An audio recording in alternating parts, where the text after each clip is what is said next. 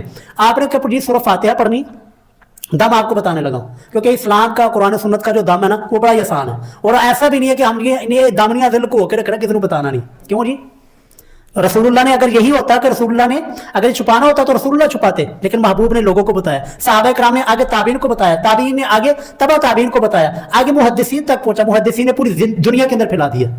آج وہ احادیث پوری دنیا کے اندر پڑھی جا رہی ہے, پوری دنیا کے اندر سنی جا رہی ہے. آپ نے جو سورہ فاتحہ پڑھنی, سورہ فاتحہ کے بعد جو ہے نا آپ نے درود شریف پڑھنا ہے.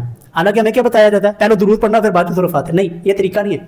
طریقہ یہ ہے کہ آپ نے پہلے اللہ تعالیٰ کی حمد و ثنا بیان کرنی, پہلے سورہ فاتحہ پڑھنی, سورہ فاتحہ کے بعد آگے درود شریف, درود ابراہیمی, اللہم صلی علی محمد وعلی آل محمد, یہ درود پڑھ لیا. اس کے بعد یہ 3 دعائیں آپ کو بتانے لگا ہوں.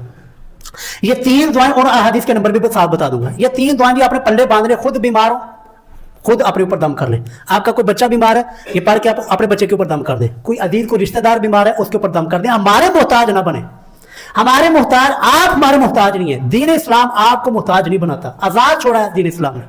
تو پہلی دعا جی, یہ وہ دعا عظیم الشان سر دعا ہے کہ رسول اللہ جب بیمار ہوئے تو حضرت جبریل علیہ الصلوۃ والسلام آسمان سے اترے, رسول اللہ کے پاس آئے, اور رسول اللہ کو جو ہے نا وہ دم کیا. کس نے دم کیا جی؟ حضرت جبریل علیہ السلام نے. اور کس کو دم کیا؟ حضرت رسول اللہ صلی اللہ علیہ وسلم کو. آپ دیکھ سوچ سکتے ہیں کتنی عظیم دعا ہوگی کہ فرشتوں کا سردار وہ نبیوں کے سردار کو دم کر رہے ہیں. اور یہ مسند احمد کی حدیث ہے.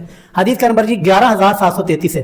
حدیث کے الفاظ یہ ہے, بسم اللہ ارقیکا, یا اللہ میں تیرے نام سے دم کرتا ہوں, من کل شیء, ہر اس چیز سے, یؤذی کا جو کہ تجھے تکلیف دے رہی.